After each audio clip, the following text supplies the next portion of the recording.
Hey everyone, Joe Pane here. Hope you're well. Episode 91 of Insights has just dropped. And what I want to share with you are 2 practical tips on how you can instantly transform your relationship with uncertainty. Hope you enjoy it. Bye for now.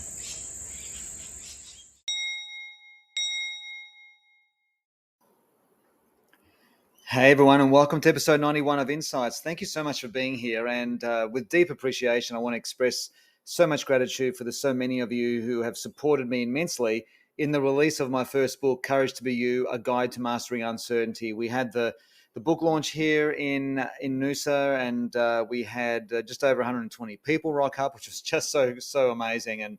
And we had hundreds on the online launch as well the day before. So it's just with profound gratitude, I want to say thank you to so many of you who have supported this. And I know that many of you have been at me for so many years to put together this book. So I hope it doesn't disappoint. I hope it lives up to whatever expectations some may have.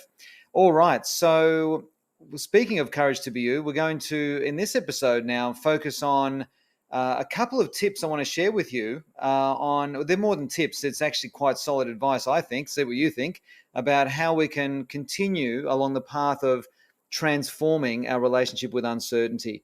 Of course, emotional fitness, which is the core of my work, which is the centerpiece of the actual book, Courage to Be You, is that emotional fitness is measured by the quality of our relationship with uncertainty. And as it says on the back cover of Courage to Be You, uncertainty is a precursor, the precursory seed that has to be there in order to experience growth. And so, in other words, uncertainty is a requirement of life, as we know, because growth is a perpetual need of the human condition. And so what I want to talk about is how growth can happen in 2 different ways. One in a very fast, unsustainable way, and how it can also happen in a way that is more sustainable, and I guess you could describe it as slower. But either way, both can be very, very effective. So typically when it comes to uncertainty, a lot of us relate to getting out of our comfort zone. I mean, how many times have we heard that over the years, where it's really important that we get out of our comfort zone? And what I want to share with you here is that there is a significant difference between getting out of our comfort zone and expanding our comfort zone. 2 very significant, subtle, but yet significant differences here. So the reason why most people are uncomfortable or don't like getting out of their comfort zone is because we're dealing with something that has 0 reference points. And what I mean by 0 reference points is that we're normally experiencing something that we have 0 experience in. We've got no reference points from the past.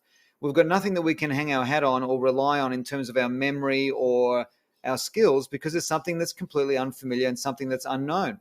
So a classic example of this would be way back in the year 2000 when Silvana's my wife, as a lot of you know, when Silvana and I, back in 2000, traveled overseas for the first time ever.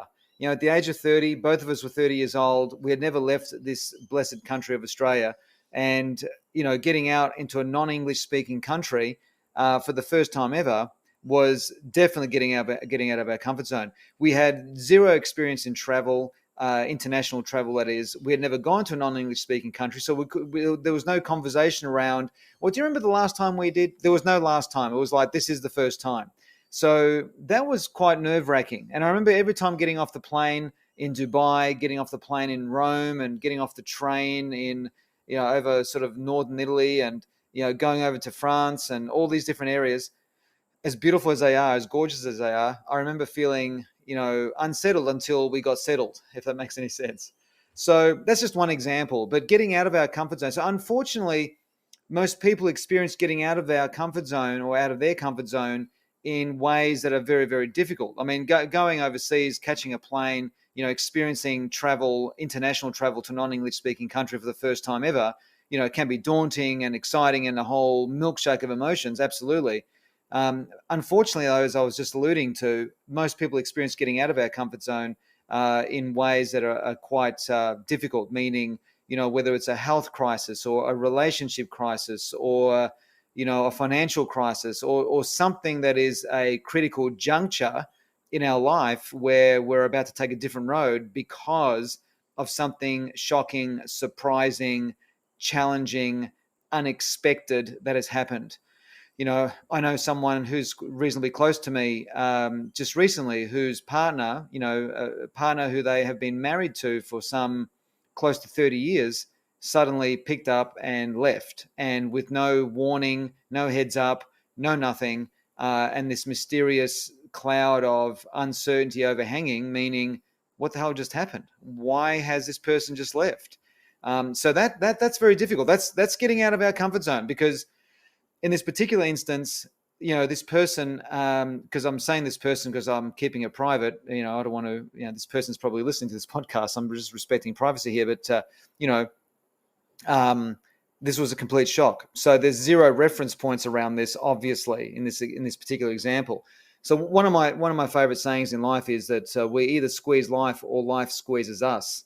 And what I want to share with you here, what I'm about to share with you here, I am absolutely more than happy to be wrong if I happen to be wrong about this. But what I want to share with you is, so far in my experience of living my own life, and also experiencing, vicariously the lives of my clients and all the different, workshops and people that I've been involved with personally with my work, I've noticed that, if we haven't been squeezing life, if we haven't been consciously either getting out of our comfort zone or at least expanding our comfort zone, and I'll talk more about expanding our comfort zones in a moment, is that if we don't do any of that, then life's going to be providing us opportunities to absolutely be squeezed by circumstances that will force us to get out of our comfort zone, whether that's in some form of crisis or whatever it might be. I know this sounds however it sounds to you, but that's just been my experience of life so far, that if we become really proficient and efficient and great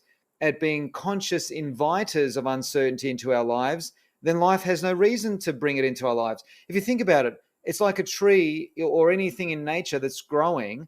If it has, already received lots of nutrients from the soil and is growing because of that, like continues to grow because of that, it doesn't necessarily need to meet a crisis in order to keep growing, because it's already growing. It's a poor example that I've just given you there, but the point I want to make is that it's a requirement of life and everything living that things keep growing.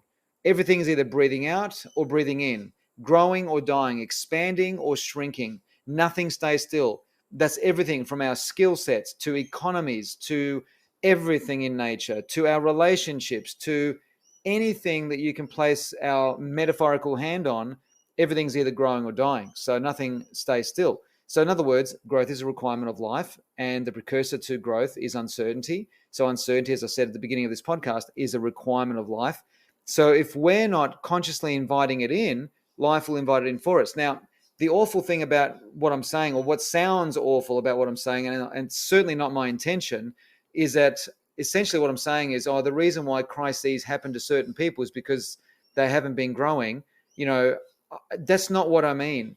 What I mean is, on the balance of probability, on some level, if we're not squeezing life enough, it will squeeze us in ways that we won't like.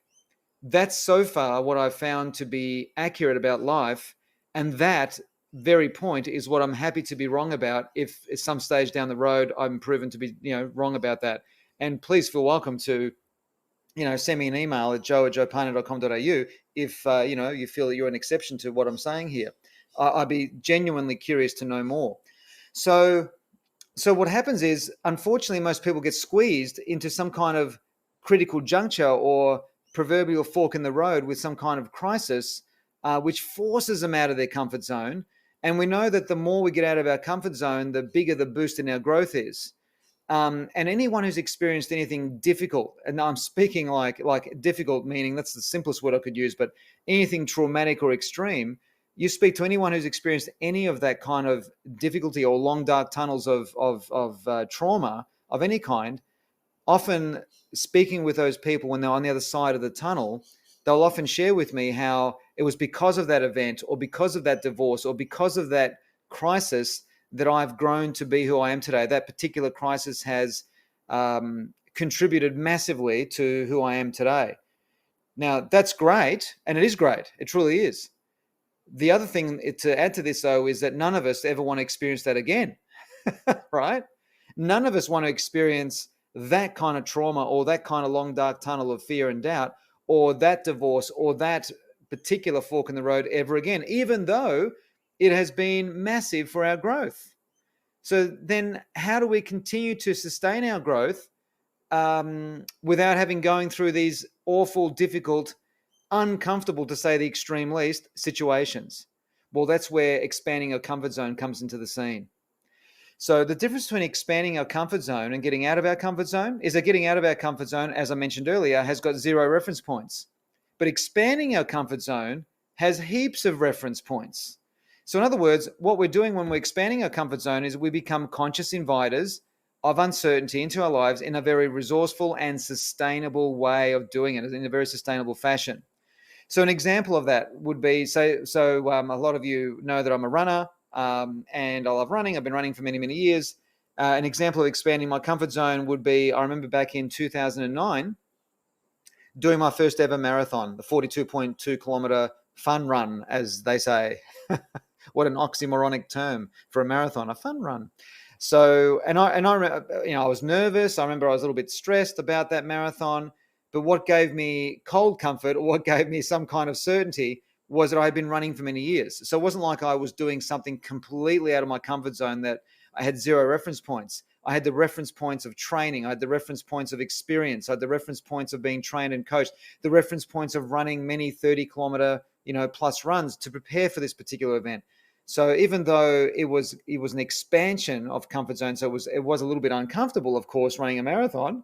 I'll say it was very uncomfortable physically, and uncomfortable, not very, but uncomfortable mentally, because there was a lot of comfort there as well at the same time, because I had those reference points that I could get to. Is this making sense? So in other words, it's taking something that you're familiar with and taking what you're familiar with to unknown territories, such as running, and then converting that into a marathon experience.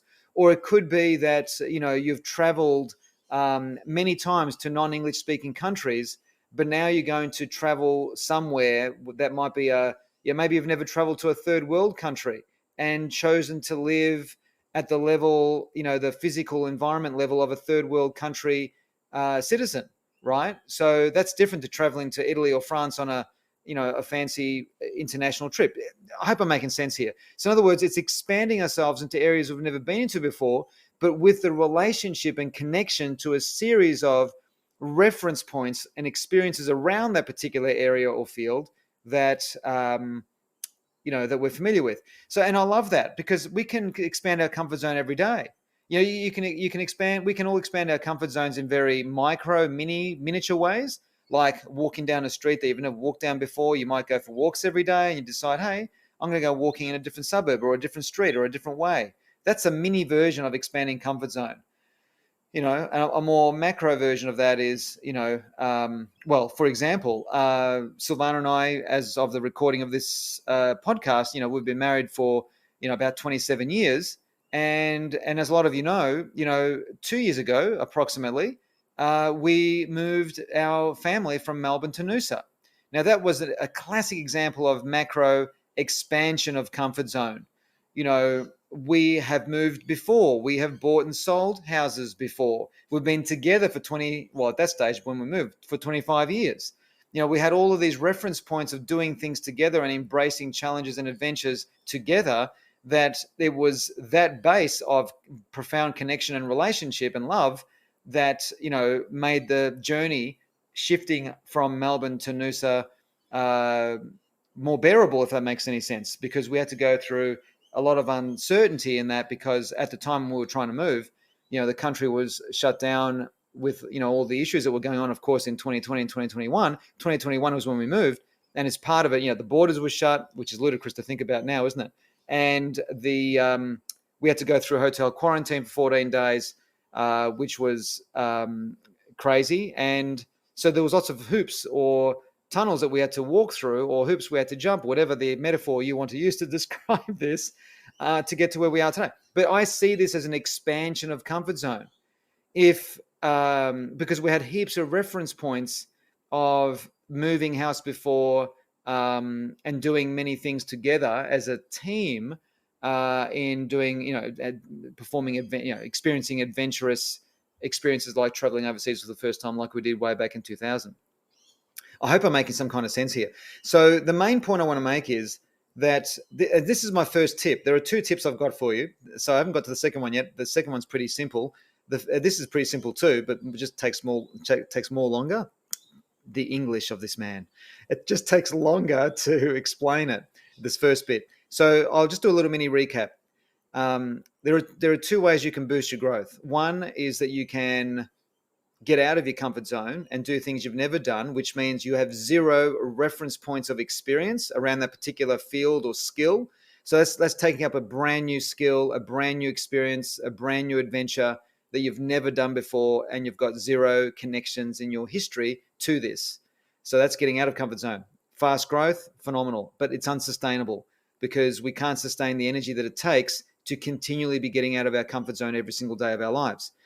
So a more resourceful, sustainable way of doing it is by expanding our comfort zone, because we're expanding from a place that we know. We're expanding from a place that has a series of reference points of experience. I trust that's making very, very clear sense. So that's like the first chunk of my advice in terms of how we can, in a very healthy, resourceful way, transform our relationship with uncertainty. The second way is this, is that uncertainty for a lot of us is expressed often as change. Often, change in a working environment, change in a physical environment, change in our relationship dynamics, change in our body, change in whatever it is, changing circumstances. Change is another word that can be obviously used, with the word uncertainty. So where there's uncertainty, there's change. Where there's change, there's uncertainty. And here's the thing I want to share with you, and this is the second tip, is that a lot of us don't like change, but a lot of us like growth. Many people don't want to change, but they want to grow. So recently, and growth is the same thing, right? It's a psychological, very close psychological neighbor of change. So I was running a workshop just recently with a large organization, just recently, literally just last week, and the senior leader of this team was sharing with me how their team, it doesn't seem to like change because they were making some changes to some processes and systems in their sales environment. And I said, well, your team, especially the team that's in the sales environment, they really, really get off being, growing. They love growth. They love it. So what you need to communicate to them is that we're not. This is not about change. This is about growing. And just that one simple insight changed the whole way the team responded to the messaging from the leadership team, especially from this particular leader. So I hope that's making sense too. So just remember that, if you don't dig change, well, I'm sure you dig growth, because without growth, you'd be dead. So I hope that's making sense. So let's do now a macro recap of the whole podcast. So the first chunk of advice I wanted to share with you today is that getting out of our comfort zones, fine, that's a fast track to growth. It's a boost to our growth, but it's not sustainable. But expanding our comfort zone with reference points that we can hang our hat on is a very sustainable way that you can do daily. You can do daily, hourly, weekly, monthly. You can expand your comfort zone and continue to grow, where life doesn't have a reason to come along and give us a good hard squeeze, because we're continually squeezing life in that kind of a way. So that's the first tip. Expand your comfort zone. Sure, get out of your comfort zone every so often. I'm not saying not to. I'm saying, yeah, go for it. But it's just not sustainable. But expansion of comfort zone, absolutely sustainable. And the second tip is, if change impacts you in ways that you don't like, just remember that if you don't like change, just embrace growth, and you'll experience the same thing, but in a completely different way, psychologically speaking. So I hope that was of some value. I hope you got something from that. As I wrap up our episode 91, we'll be releasing another episode very, very soon. I want to get a couple in before Christmas, and I'll share Christmas wishes in my next episode. So, and once again, just to recap, thank you so much for those of you supporting, your incredible support in the release of my first book, Courage to Be You, A Guide to Mastering Uncertainty. That's available on Amazon now. You can go to couragetobeyoubook.com and you can purchase a copy there if you wish to, or certainly, and for those of you who do happen to purchase a copy from Amazon, even after you've read a couple of chapters, I would love an honest review on Amazon, because that's how Amazon actually picks up whether a book's worthwhile sharing with other readers. I'm saying that incorrectly, but you get my point. In fact, today I noticed in business leadership, the category of business leadership, Courage to Be You is now a number one bestseller, and I'm so proud of that. It's just immense. So once again, thanks for tuning in, and look forward to reconnecting with you very, very soon in episode 92. And I trust that you enjoyed episode 91. Thanks so much. Bye for now.